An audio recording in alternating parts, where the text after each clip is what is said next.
নতুন একটা সকাল নতুন একটা ভিডিও নিয়ে চলে আসলাম আবারও। গুড মর্নিং বন্ধুরা, কেমন আছো সবাই? আশা করি সবাই খুব ভালো আছো, আর আমিও খুব ভালো আছি। সকালবেলা ঘুম থেকে উঠে মুখটা ধুয়ে আগে চলে এসেছি আমি রান্নাঘরে। তো দেখো, আগে এখানে বসিয়ে দিলাম আমি চায়ের জল। তো চাটা না খেলে ঠিক ঘুমে রেস্টটা কাটে না, চাটা খেলে ঘুমের রেস্টটা কাটে। তো দেখো, আমি লাল চা করবো, এই জন্য এখানে জল বসিয়ে দিয়েছি না, তার মধ্যে আদা গ্রেট করে দিলাম। আমি আদাটা ছেঁচে দিলাম না, গ্রেট করে দিলাম। আর এই যে লাল চায়ের মধ্যে অল্প একটু পাতা দিলেই কিন্তু লাল চা হয়ে যায়। আর লাল চা খেতেও যেমন ভালো লাগে, ফটাফট হয়েও যায়। তো সকালবেলা না, আগে চাটা খাই, তারপরে বাকি কাজকর্মতে হাত দিই। তো এখানে দেখো, লাল চা খাবো বলে আমি একটু বিট লবণ আর গোলমরিচ দিয়ে নিলাম। তো লাল চাটা এমনি না খাওয়া যায় না, কেন বলতো তখন মনে হয় কি শুধু গরম জল খাচ্ছি, মানে শরবত খাচ্ছি এরকম মনে হয়, গরম শরবত। তো একটু বিট লবণ আর গোলমরিচ দিয়েই আমি লাল চাটা খাই। আমি আমার শাশুড়ি একটু বিট লবণ গোলমরিচ দিয়েই খাই। গোলমরিচ না থাকলেও শুধু বিট লবণ দিয়ে খাই, কেন তাহলে একটু চায়ের টেস্ট লাগে। আর কিন্তু কেউ খায় না আমাদের বাড়িতে বিট লবণ দিয়ে লাল চা, সবাই এমনি খায়। কিন্তু আমরা শাশুড়ি বউ আমরা দুজনে হচ্ছে লবণ দিয়ে খাই, আমার ভাসুর লবণ দিয়ে খায়।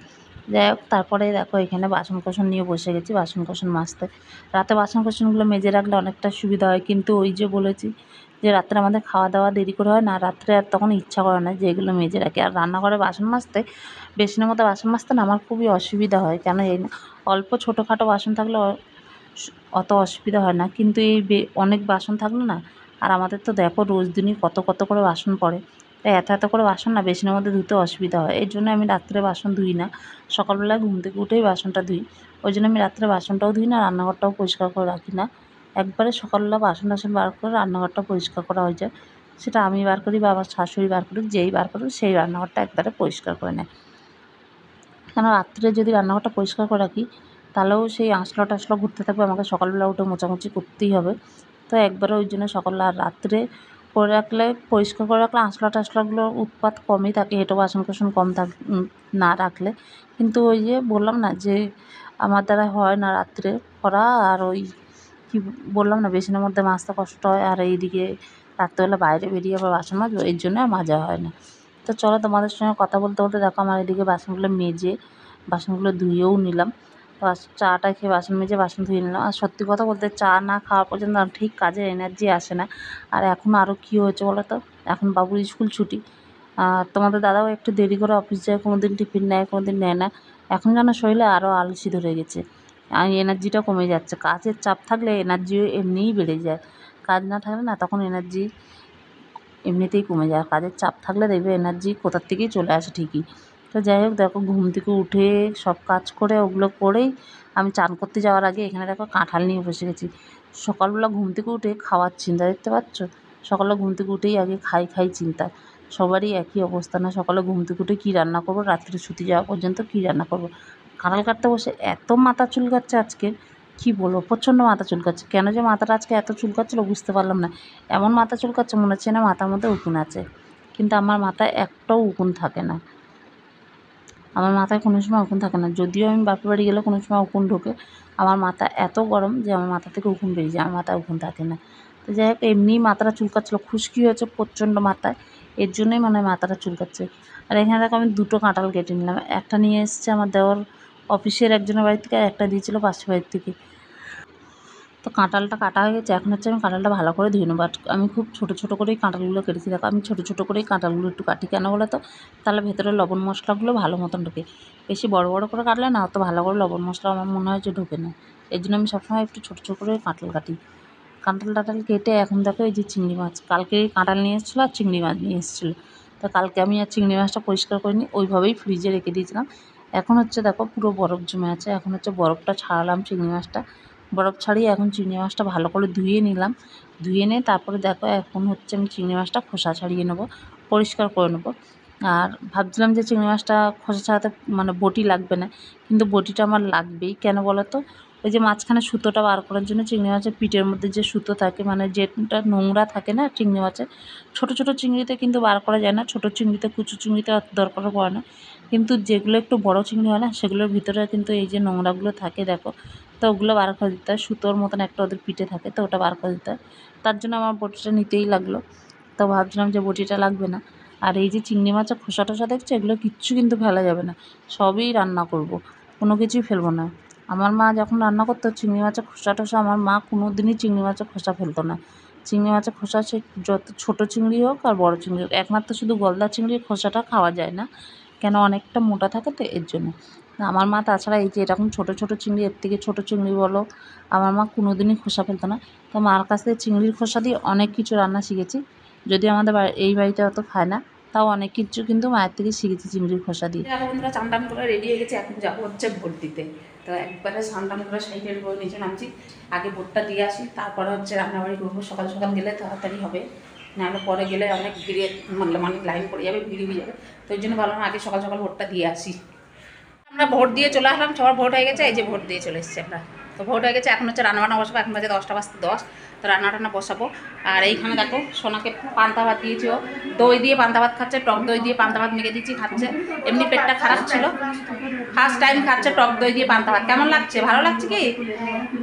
টক দই দিয়ে পান্তা ভাত খেলে কিন্তু ভালো, পেট ঠান্ডা, শরীর ঠান্ডা, আর ভালোও লাগে কিন্তু খেতে, মনও ঠান্ডা, আর খেতেও কিন্তু বেশ ভালো লাগে। ফটাফট খেয়ে নাও। তো চলো এখন হচ্ছে রান্নাবান্না বসাই, 10টা বাজে। তো কাঁঠাল কেটে, চিংড়ি মাছ কেটে, বেচে, ধুয়ে, গুছিয়ে রেখে স্নান করে গেছিলাম ভোট দিতে, ভোট দিয়ে আসলাম।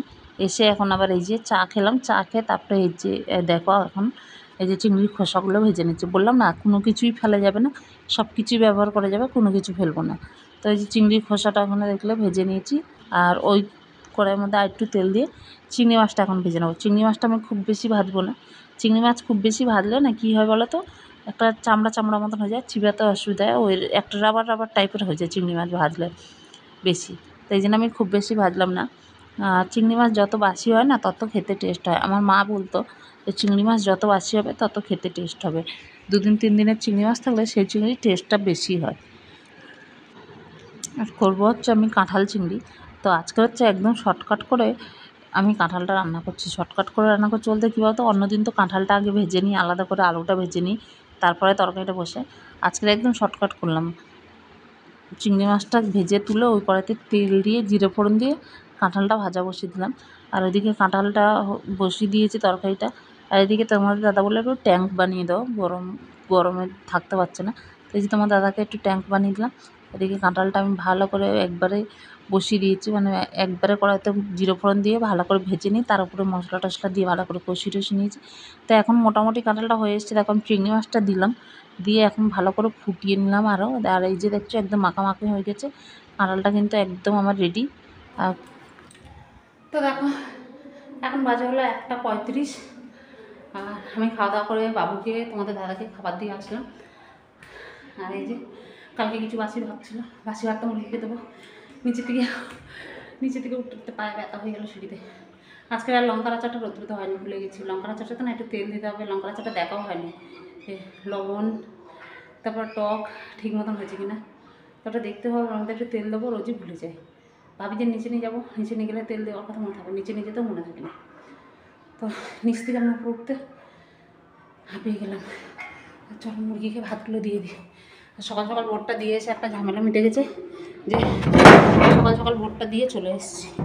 নাহলে এই দুপুরবেলা রোদ্রের মধ্যে সকালবেলা যখন গেছিলাম তখন বেশ মানে একদম রোদ্দুর ছিল না, মেঘলা মেঘলা ওয়েদার ছিল, সুন্দর একটা হাওয়া ছিল, 1 ফোঁটা 2 ফোঁটা করে ঘুড়ি ঘুড়ি বৃষ্টিও পড়ছিল। তো সকালবেলা বেশ আরামে আরামে ভোটটা দিয়ে এসেছি। চলো মুরগির খাবারগুলো দিয়ে দিই।